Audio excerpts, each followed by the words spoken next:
दीर्घकालेरी निद्रा भांगानी। धर्म है यह एक सत्य है, किंतु चलना और प्रगति एक चीज नहीं है। कोल्हू का बैल दिन में 50 कोस चलता है, मगर प्रगति एक डेग की भी नहीं होती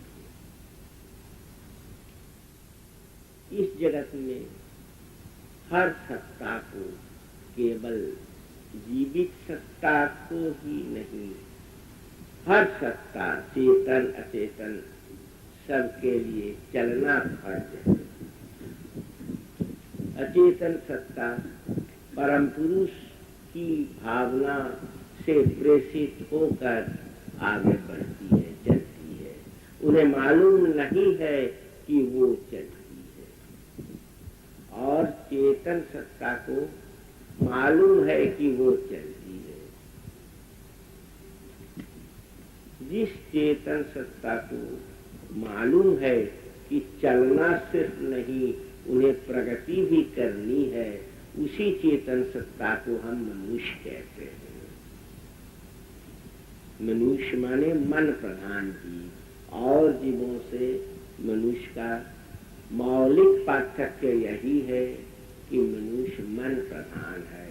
हर कर्म को मानसिक विचार से मनुष्य देखेंगे, उचित अनुचित का विचार करेंगे।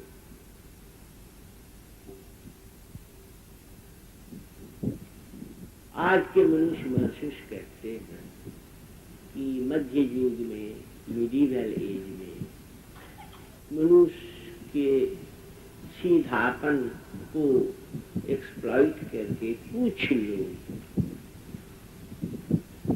अपनी चाह के अनुसार अथवा अपनी सुविधा के अनुसार मनुष्य के कंधे पर बहुत कुछ लाद चुके थे। उन लोगों में यह हिम्मत नहीं थी कि कहे कि मैं जो कहता हूँ ये मेरे विचार है। उन लोग क्या कहते थे? अपनी इच्छा, अपनी तमन्ना दूसरों के कंधे पर लादते वक्त कहते थे ये परमात्मा का निर्देश है, ये परमात्मा का पैगाम है। अगर हिम्मतवार होते तो कहते कि नहीं जी, परमात्मा का पैगाम नहीं है, ये मेरा विचार है। इसलिए किंतु मध्ययुगीय ये जो उक्तियां हैं, लोग इन्हें भी शास्त्र कहते हैं। दरअसल ये तो शास्त्र नहीं है जी, ये तो डॉगमा है। डॉगमा माने क्या है? बौद्धिक जड़ता, भाव जड़ता। डॉगमा क्या है? एक विशेष बौद्धिक अभिव्यक्ति जिसे तुम्हें मानना है और दायरा के बाहर तुम जा नहीं सकते हो, मना है। अगर गए तो गुनाह है, पाप है, नरकवास होगा। इसी भय से प्रेषित होकर मनुष्य डॉगमा को मानते थे, और साधारण मनुष्य में भय पैदा करना डॉगमा का काम था। आज मनुष्य का विचार, मनुष्य की बुद्धि बहुत आगे बढ़ गई है। आज डॉगमा नहीं चलेगा। अंधविश्वास का दिन चला गया, उसका खात्मा हो गया। शास्त्र में है इसलिए मानना पड़ेगा, यह तो कोई बात नहीं है जी। पहले तो देखना है कि यह शास्त्र है या नहीं। अगर शास्त्र है तो हमें देखना है इसकी सही व्याख्या की गई है या नहीं। अगर व्याख्या सही नहीं हुई है तो उसे मान्यता नहीं देनी चाहिए। केवलम शास्त्रमाश्रित्यं न कर्तव्य विनिर्णय युक्तिहीन विचारेषु धर्म हानि प्रजायते। शास्त्र में लिखा हुआ है इसलिए मानना पड़ेगा, यह कोई बात नहीं। शास्त्र में जो कहा गया है, शास्त्र की जो युक्तियां हैं, उन पर मनुष्य क्या करे न विचार करके देखे कि यह युक्ति समर्थित है या नहीं। अगर युक्ति समर्थित है तो अवश्य उसे मान्यता देनी है, और नहीं तो उसे तृणवत त्याग करना है। युक्ति युक्तम उपादेयम वाचनम बालकादपि अन्यम तृणमिवत्याज्यं अत्युक्तं पद्मजनना। शास्त्र क्या है? शासनाकार है यस्तु शास्त्र परिकीर्तित। मनुष्य चल रहे हैं, अभी कहा गया कि चलना माने प्रगति, कोई बात नहीं है। कहीं चलना माने प्रगति, कहीं चलना माने अधोगति। तो जिस सत्ता के निर्देश के अनुसार मनुष्य वैयक्तिक जीवन में चलने से अथवा चलने से उन्हें मोक्ष की प्राप्ति होती है, बंधनों से मुक्ति मिलती है, उसी को शास्त्र कहते हैं। जो शासन के द्वारा by imposing the code of discipline मनुष्य को मुक्ति की राह दिखलाता है, वही है शास्त्र।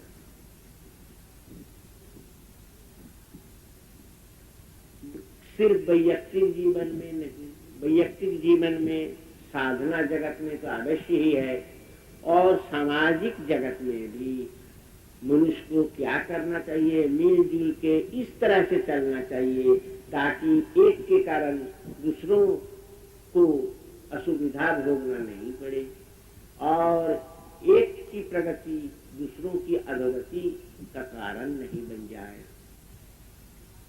इसलिए हमें जो सामाजिक ढांचा बनाना है, उसमें भी देखना है कि वो युक्तिपूर्ण है अथवा नहीं है। मनुष्य प्राचीन काल से धार्मिक जिज्ञासा मनुष्य के मन में, धार्मिक भूख मनुष्य के मन में प्राचीन काल से ही है, और उसी के कारण मनुष्य दर्शन बनाया, मनुष्य साधना क्रम बनाया, मनुष्य तंत्र बनाया, सब कुछ बनाया। प्रगति नहीं हुई नहीं कह सकते हैं, मगर सामाजिक ढांचा को ठीक से बना लेना चाहिए था। क्यों? सामाजिक ढांचा अगर ठीक नहीं हो, अगर मनुष्य का अन्न का, वस्त्र का, शिक्षा का, चिकित्सा का अभाव हो, परेशानियां हो, तो उनका मन बार बार दुनिया की जड़ता की ओर दौड़ना शुरू कर देगा।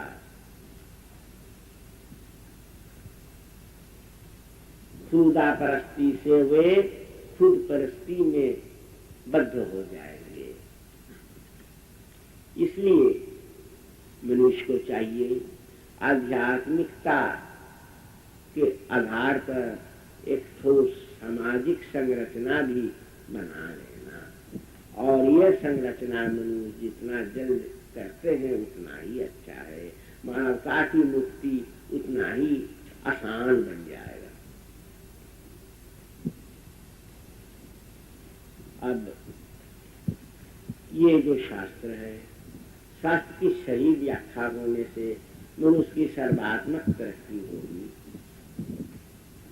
सर्वात्मक तरक्की क्या है? मनुष्य की सत्ता, जागतिक सत्ता अवश्य है, मानसिक सत्ता भी अवश्य है, और सर्वोपरि आत्मिक सत्ता है। ये जो तीन पहलू, जहनी, जिस्मानी और रूहानी, इन तीनों में तरक्की करनी है। जागतिक सत्ता में मनुष्य जो कुछ भी करेंगे, उन्हें यह बात याद रखनी है कि मनुष्य सिर्फ जागतिक वस्तु नहीं है, उससे भी सूक्ष्म सत्ता है मन। मनुष्य मन के द्वारा परिचालित होते हैं। प्यार से कोई अगर सत्तू मिर्च दे दिया, मनुष्य खा लेंगे, और घृणा से अगर लड्डू पूरी दिए, मनुष्य नहीं खाते। फिर मानसिक जगत में काम करते वक्त मानसिक संवेदना के टाइम में भी मनुष्य की यह बात याद रखनी है कि मन काम करता है आत्मा के प्रतिभू के रूप में, इसलिए आत्मा को पहचानना है। तो मनुष्य की सही गति अर्थात प्रगति कहाँ है? कहाँ मनुष्य की प्रगति निहित है? न आत्मिक संचलन में, आत्मिक अग्रगति में। और इस आत्मिक अग्रगति में शास्त्रीय निर्देश के अनुसार मनुष्य अवश्य चलेंगे, और वो शास्त्र ऐसा होगा जो सामाजिक, अर्थनैतिक, जागतिक, मानसिक, आत्मिक हर क्षेत्र में, हर पहलू में मनुष्य को दिशादर्शन करता रहेगा। मनुष्य शारीरिक मेहनत से तथा बुद्धि से जागतिक क्षेत्र में अपनी प्रतिष्ठा बना लेते भी हैं। वैदग्ध से मनुष्य मानसिक जगत में प्रतिष्ठित हो जाते हैं, और मानसिक चर्चा से भी प्रतिष्ठा को मदद मिलती है। किंतु आत्मिक जगत में मनुष्य कैसे आगे बढ़ेंगे? पुस्तक पाठ करने से अथवा शारीरिक मेहनत करने से आत्मिक तरक्की नहीं होगी। आत्मिक तरक्की का एक ही उपाय है, वो क्या है? अनन्य ममता विष्णु ममता ब्रह्म संगता।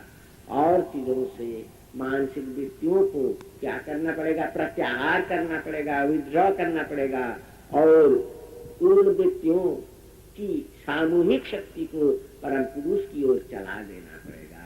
यही है एकमात्र रास्ता। और ये जो रास्ता है अर्थात और भावनाओं को इकट्ठा कर परम पुरुष की ओर जब चला देना है, उसी का नाम है भजना, वही है भक्ति। तो परम पुरुष की प्राप्ति के लिए ज्ञान, बुद्धि, कर्मैषणा तुम्हें मदद नहीं कर सकेगी। उसके लिए एक ही राह है, और वो राह है भक्ति की राह। इसलिए हमेशा याद रखोगे, जागतिक कर्म, सामाजिक कर्म करते वक्त याद रखनी है कि मेरी राह है भक्ति की राह। मानसिक चर्चा, इंटेलेक्चुअल परस्यूट्स में भी यह बात याद रखनी है कि मेरी राह है भक्ति की राह। और आध्यात्मिक साधना के समय यह बात याद रखनी है कि भक्ति ही एकमात्र राह है। मोक्ष कर्म समन्वयम् भक्ति एवं गरीयसी, भक्ति के सिवाय और कोई दूसरा उपाय नहीं है। लोग कह सकते हैं कि भक्ति जगेगा कैसे? भक्ति को जगाने का एक ही कौशल है, वो क्या? न हमेशा मन में सोचना, हमेशा मन में यह बात सोचनी है कि मेरा कर्म, मेरी भावनाएं सब परम पुरुष के सामने हो रही हैं, परम पुरुष सब कुछ देख रहे हैं, उनसे छुपी हुई कोई बात नहीं है, छुपा हुआ कोई कर्म नहीं है। यह बात याद रखने से मनुष्य महसूस करेंगे कि परम पुरुष हमेशा उनके साथ हैं। और जब मनुष्य में यह बोध आ जाएगा कि परम पुरुष हमेशा उनके साथ हैं, स्वतः भक्ति का जागरण मन में हो जाएगा। और तभी मनुष्य महसूस करेंगे कि उनके लिए दुनिया में आना सार्थक हो गया है।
The microcosm is of macropsychic connection, and as such, all the attributions of macrocosm, all the wounds of macrocosm are present in microcosm also, but in a miniature form.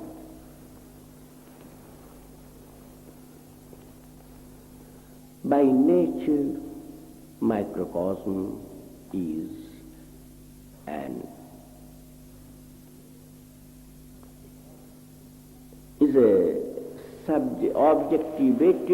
an objectivated counterpart of macrocosm, and it being within the infinite scope of macrocosm goes on moving and moving. The path is of infinite length. It will go on moving till it reaches that definite goal. What should be the goal? It is one of the psychic oaths is that any object takes the form of its goal. That is, it is transmuted into its object. So the object of ideation for the microcosm is to be selected very carefully. Now let us see what should be the best object of ideation.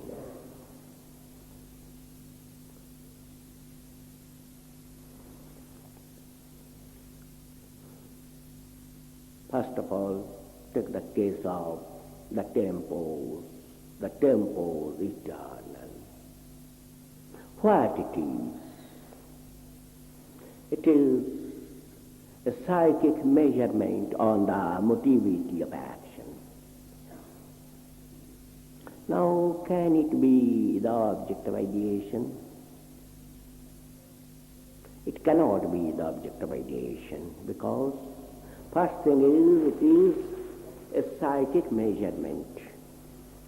For a psychic measurement, there must be a psychic body, that is the unit psychic body.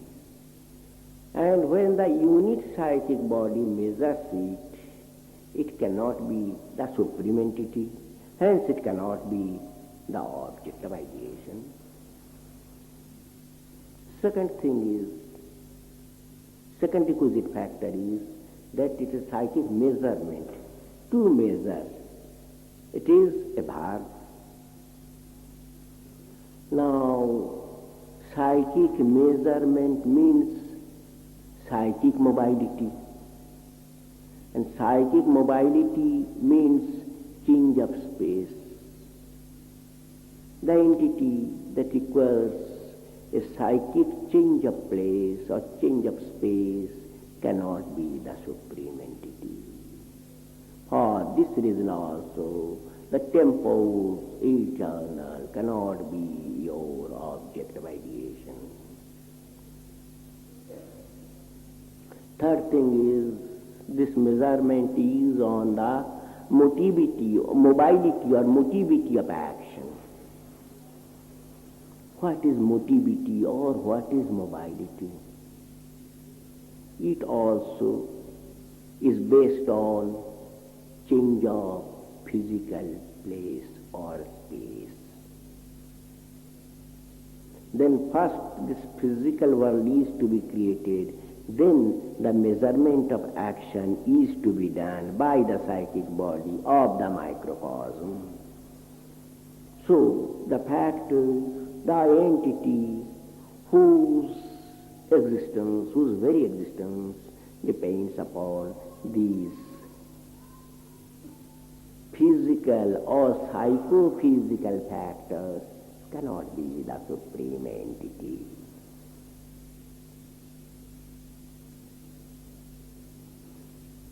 So here we see that the tempo eternal is not our goal. It is not something psychic.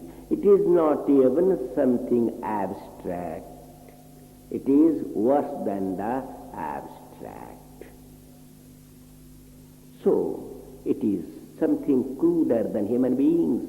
Rather, human beings are the creators of this entity. Hence, it is not our object of ideation. It cannot be our object of meditation. It cannot be our object of adoration or exaltation. Then take the case of nature.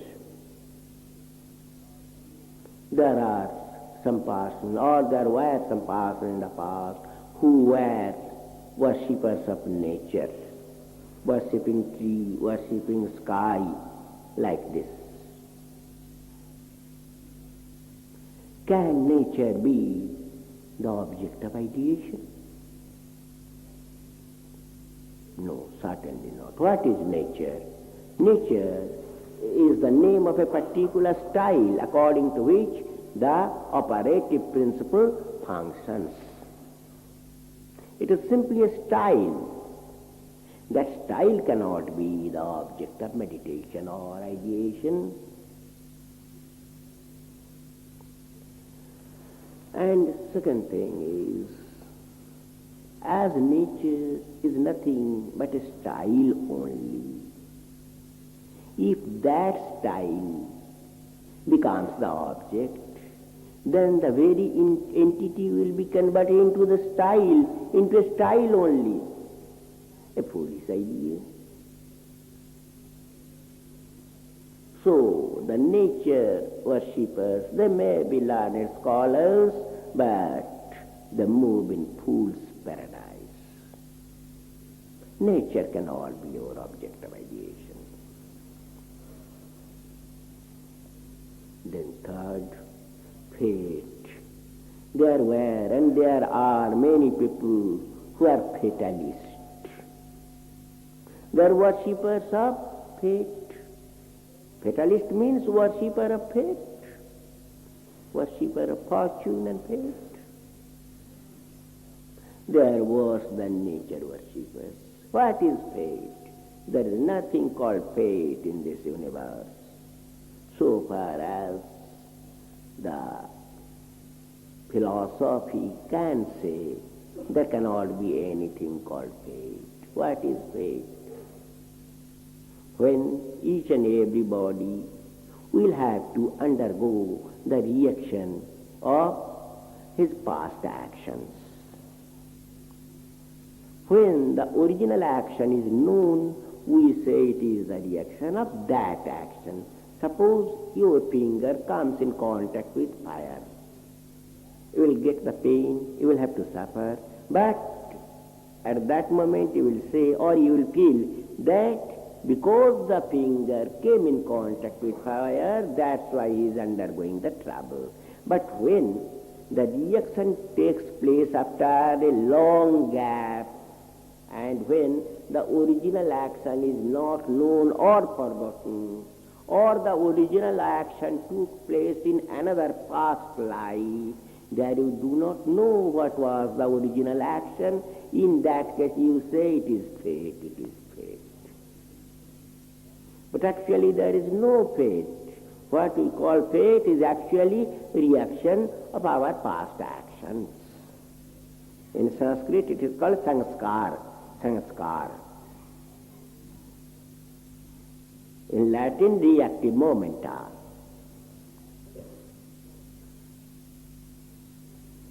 Then the third thing is,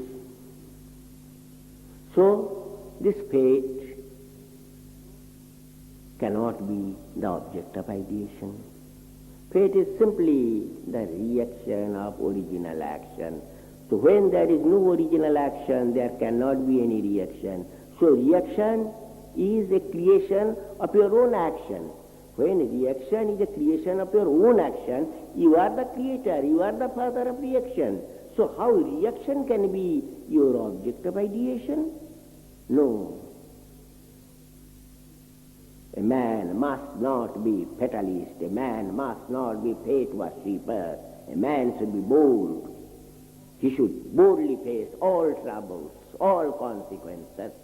He must not be fatalist. So fate cannot be the object of meditation. Fight against fate.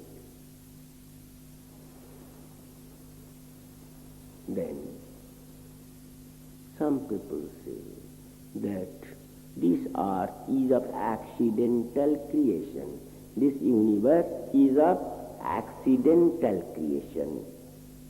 An accident is the root cause of this creation. So accident is the God because it created the world. And so accident should be the object of ideation. It is also a foolish idea. What is accident? There is nothing called accident. Everything is incident. When an action is materialized within the short span, within a very short span, or when the root cause of the action is not known to us, we are just seeing the reaction, we are just seeing the incident, the causal side of the incident is not known to us, or when the causal side is translated into action within a very short span, we say it is accident. But actually nothing is accident, everything is incident. Because of our futility or because of our want of knowledge, we say it is accident. When the causal side, when the causal factor is translated into action within a very short span, say within a few seconds, we say it is accident. And when it is translated into action slowly, we do not say it is accident, we say it is an incident. So accident is not something providential, or accident is not something beyond the scope of time, space and person, because all accidents take place within the span of the scope of time, space and person. The entity that is within not beyond the periphery of time, space and person cannot be your goal, cannot be your object of ideation, cannot be your object of meditation, and cannot be your creator or the source of exaltation.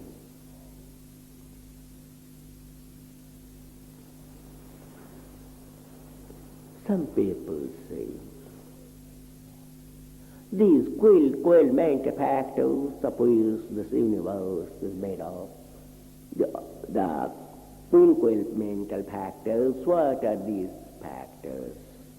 They are nothing but condensed form of energy.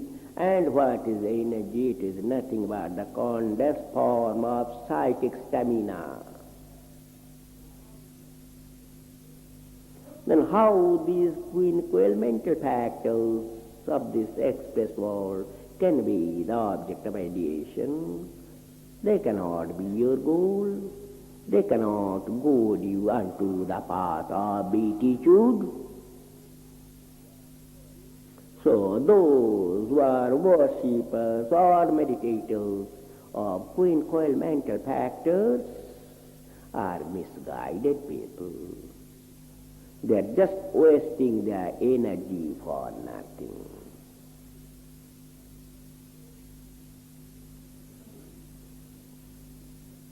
Some people are of opinion that the cosmic energy is the original source or causal matrix of the universe. Hence this causal matrix should be the object of ideation. But what is this causal matrix? Causal matrix, this cosmic energy cannot be regarded as the causal matrix because it is a blind force. Energy is a blind force. Electricity is a blind force. It is being controlled by human intellect. So, the cosmic energy, having no intellectual support behind it, cannot be the causal matrix, because everywhere in this universe we see everything is in an orderly style. That is, there is something intellectual behind the cosmic energy, and that's why there is order everywhere. There is system everywhere. The entire creation is of a systematic order, so it cannot be a creation of blind force or blind energy. There must be some intellectual force behind it. So, the cosmic energy cannot be treated as the causal matrix and cannot be ascribed, no godhood can be ascribed to it. It cannot get the status of causal matrix. Some people are of opinion that there is the soul, there is the spirit in each and every structure, and that spirit is the goal of our life. You see, there are so many spirits and souls associated with so many microcosms. They have got that to function under certain limitations. They cannot go beyond the arena of microcosm.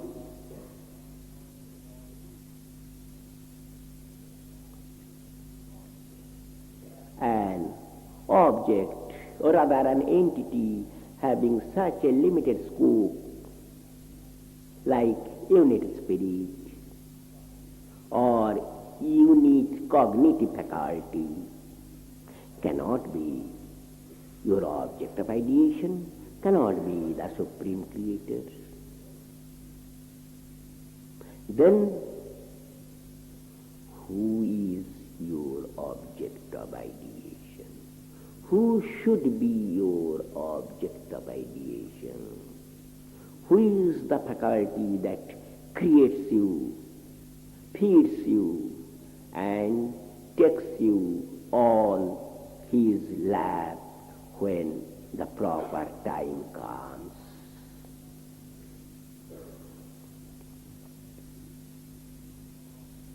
He is the cognitive force behind the cosmic energy.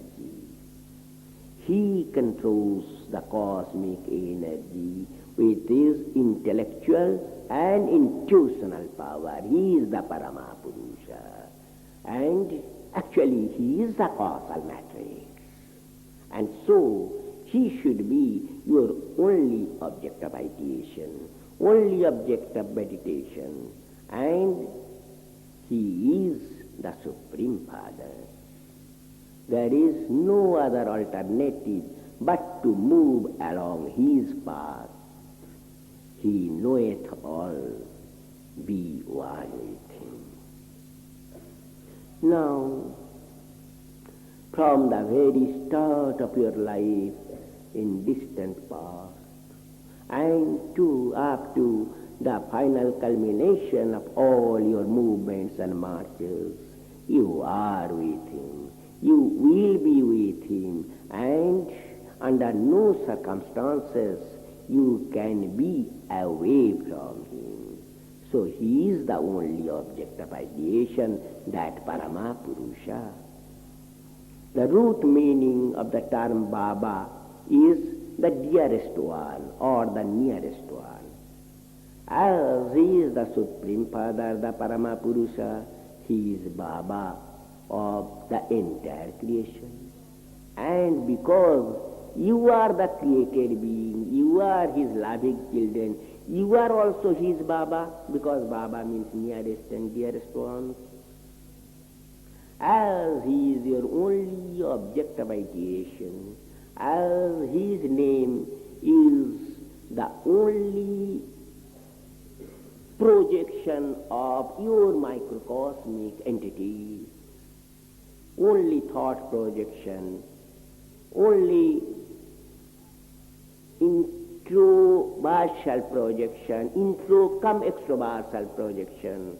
So his name should be always with you, in your mind, in your tongue, in your vocal cord, everywhere. And I feel, and I also realize, and that's why I say, when his devotees, his children sing Baba Nam Kevalam, he also sings Baba Nam Kevalam. Kalyanamastu.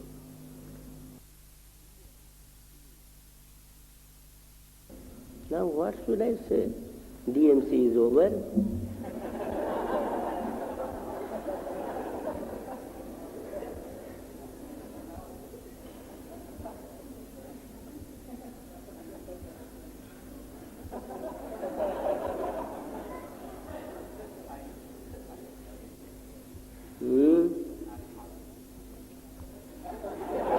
Request should have come earlier.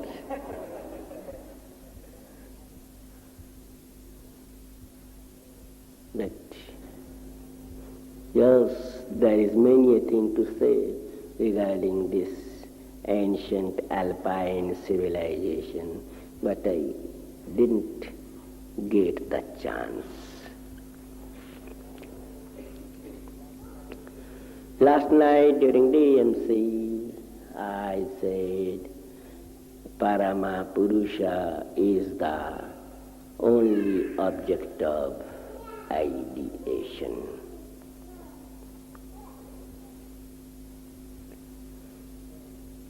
Now, when civilization started, those primitive men of prehistoric era, they became nature worshippers.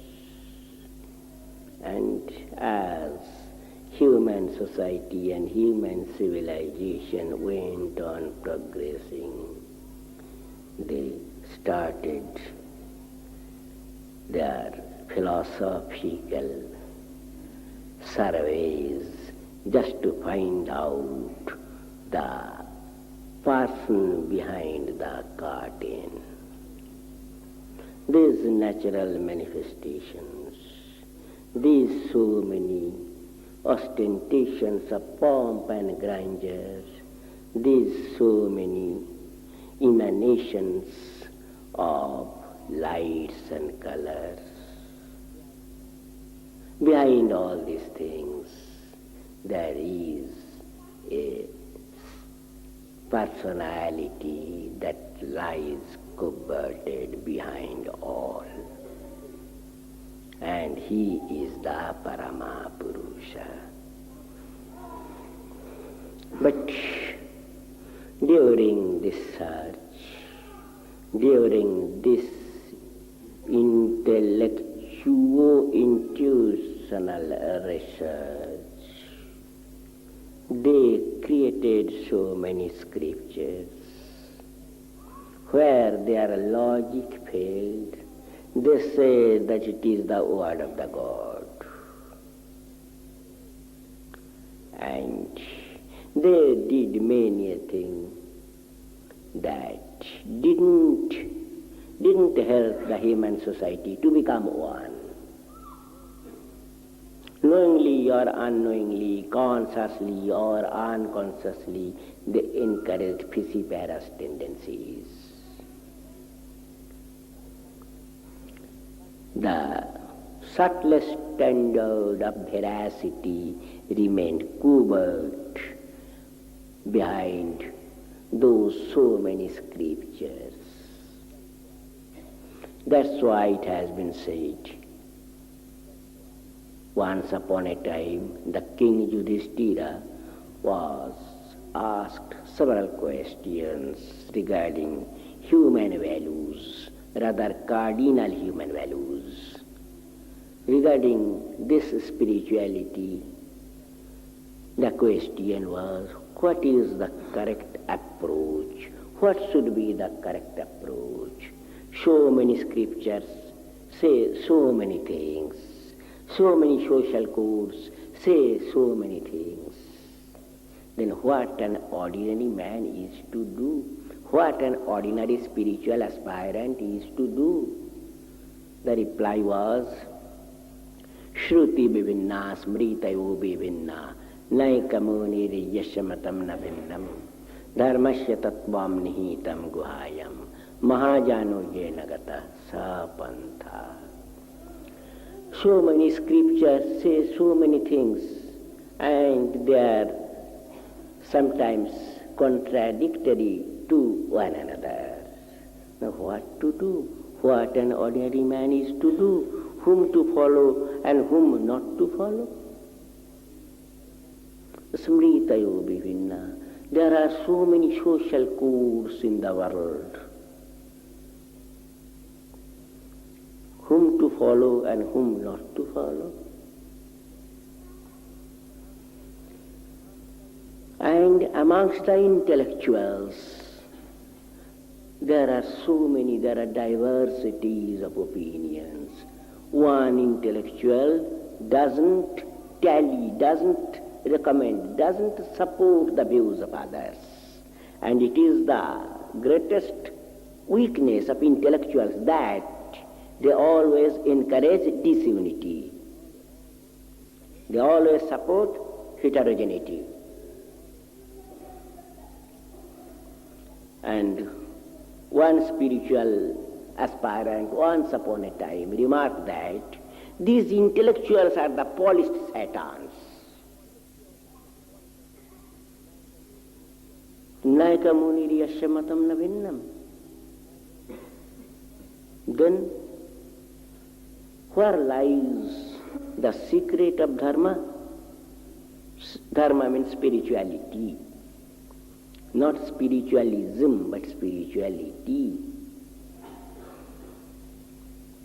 Dharmasya tattvam nihitam guhayam. Now, the supreme entity, the controlling entity,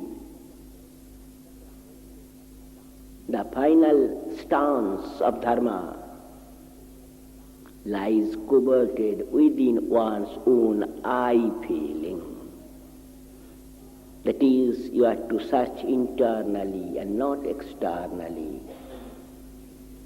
Everything is within you, because the Paramapurusha always remains with you within the very core of your heart. So search within, O the spiritual aspirant, not without but within your very existence. Mahajano jena gata sapantha. So you are to follow the path, you are to follow the cult, and you are to do according to the approaches done by the aspirants in the past, the kaulas of the past. You are to be practical in your life of occult science. Your only object of ideation is Paramapurusha and not any dogma nor any scripture.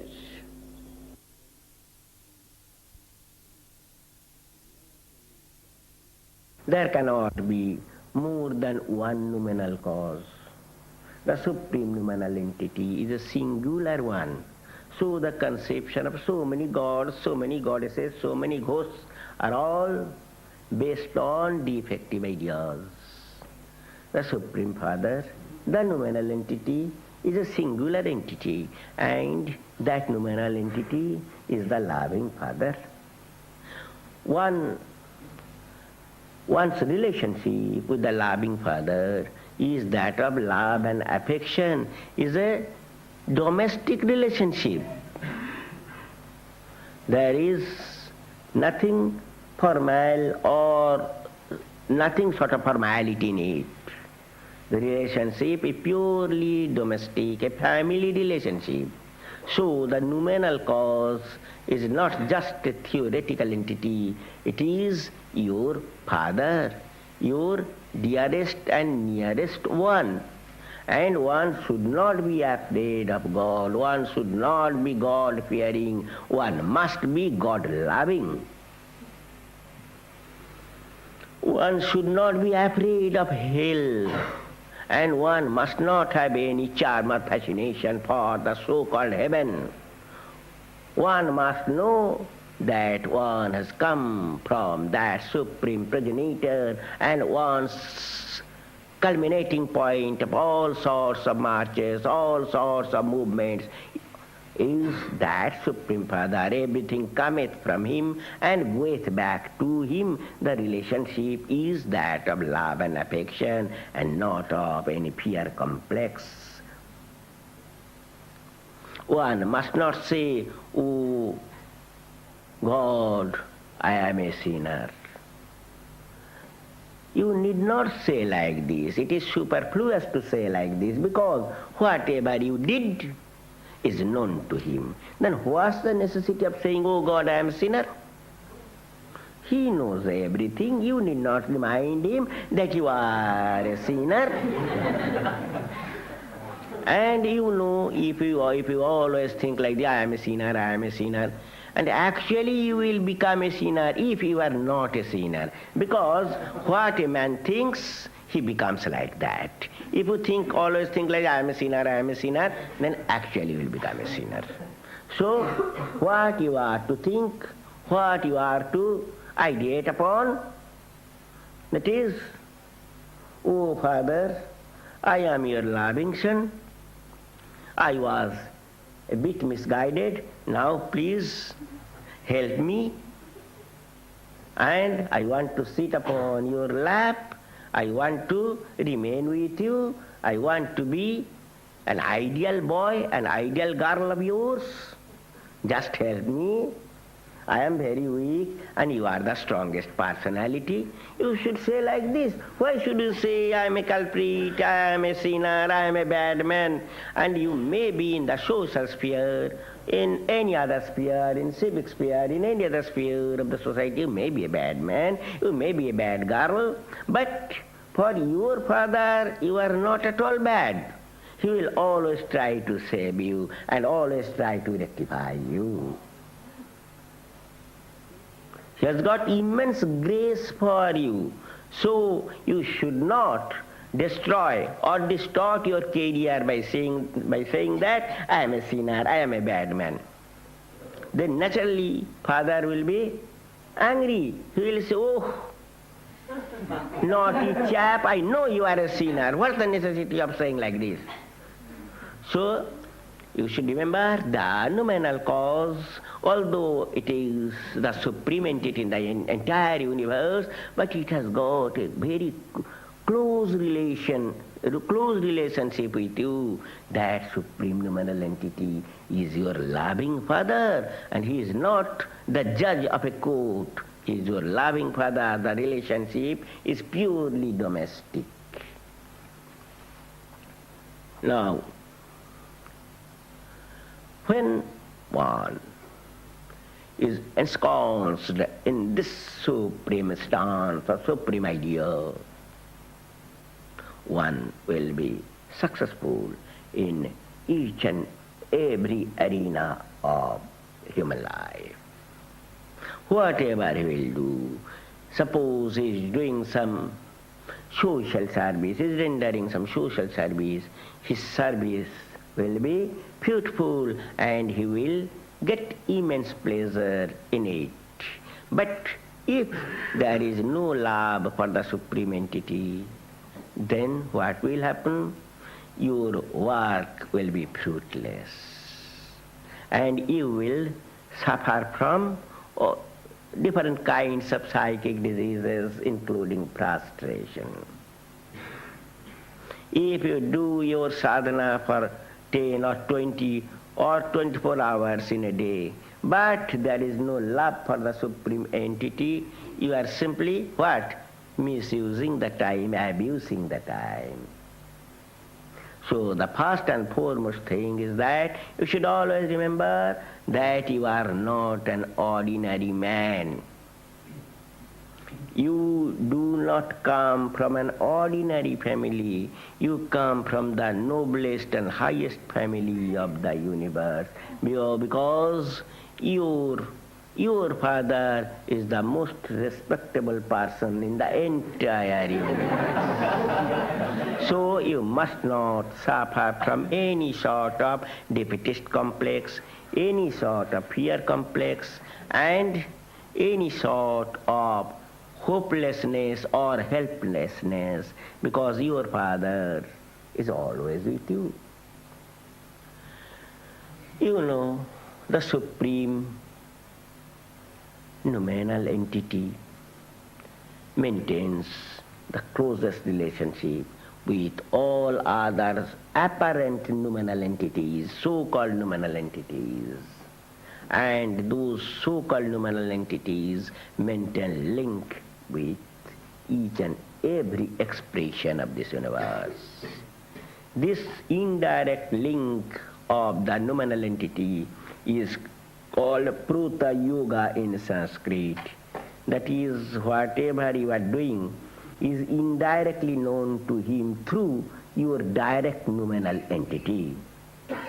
And not only that, he keeps direct relationship with you also. Today we will decorate the hall in a very nice way, as is done in case of DMC. And when Baba will see these things, he will say, let there be DMC. See, these things have got direct reflection on the what? Not on your apparent noumenal entity, but directly on the supreme hub, directly on the supreme noumenal entity. And he will say, let me satisfy those little boys and girls by declaring a subject of discourse. The link, you see, one indirect link with each and every entity through so many noumenal entities, another direct link with each and every individual, from a mammoth to a blade of grass. So a mammoth cannot move without his grace, and a blade of grass also cannot move without his approval. And this shows that he maintains link with each and every entity. Nobody is unimportant. Nobody is insignificant. Each and every existence is valuable. And say old widow of say 100 years old, her life is also not meaningless. Her existence also bears certain significance. If an ordinary ant dies a premature death, the equilibrium of the entire universe will be lost. Nobody is unimportant. So you must not develop the psychology of hopelessness or helplessness or defeatist complex or fear complex, because the Supreme Father, the Supreme Noumenal Entity is always with you, and that link with individual is known as his Uta Yoga. In case of collectivity, Pruta Yoga, and in case of individual is Uta Yoga. So his link with you is always both Pruta and Uta. You are never alone. And your only goal is that noumenal entity, is that Parama Purusha, and no number 2, number 3 or number 4 gods or goddesses. The singular entity, the God of all gods.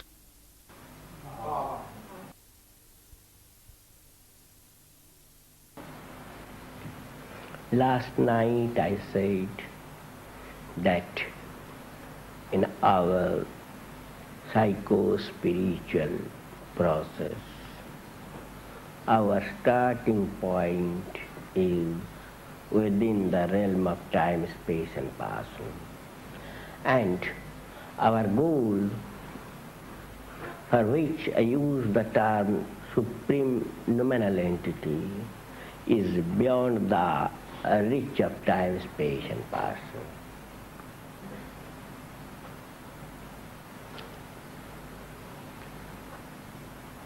Now, in course of this occult practice, the bondages of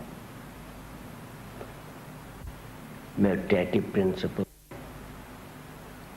static principle, and sentient principle become loose.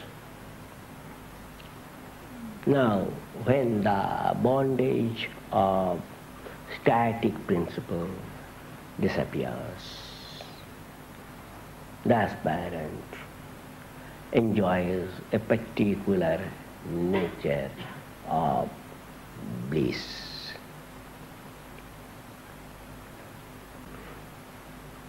There, that is in that stage, there remains no static bondage, but the bondages of mutative and sentient principles are there.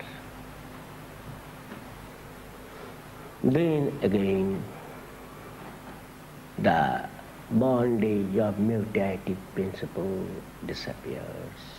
And finally, when the bondage of sentient principle disappears, man becomes one with his object of ideation. Now, when the primordial phase, when after starting from the physical sphere, the man, the aspirant, is just to cross the cordon of static principle, he enjoys a special nature of pleasure.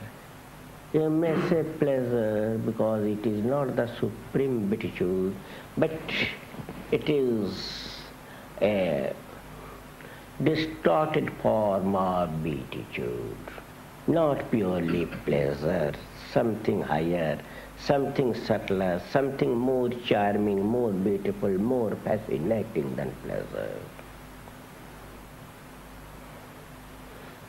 That enjoyment, that psycho-spiritual enjoyment is known as dasha in Sanskrit. In dasha phase, the aspirant enjoys a sort of inner pleasure, but his sensory or motor organs fail to express it. Even the language is too weak to convey the experience.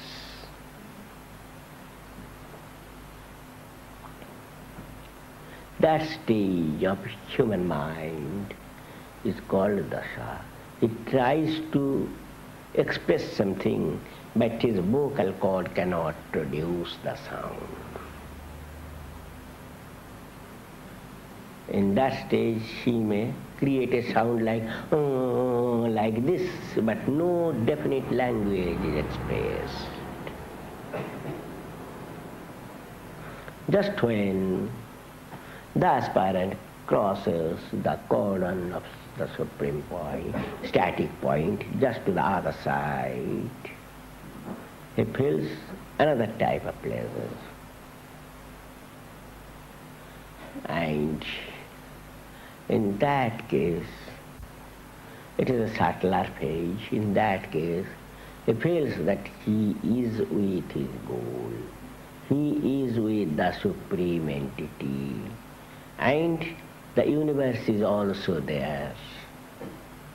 But he feels that he has become a strong person physically, mentally, spiritually. And under such circumstances, he doesn't care a fig for what the world says. This phase is called bhava. When a man is in bhava, it will be very easy for you to understand it, because there will be certain expression not in the vocal cord but from here. Perhaps you have seen Baba, Baba saying like this. Have you seen it? Because the expression comes from this point.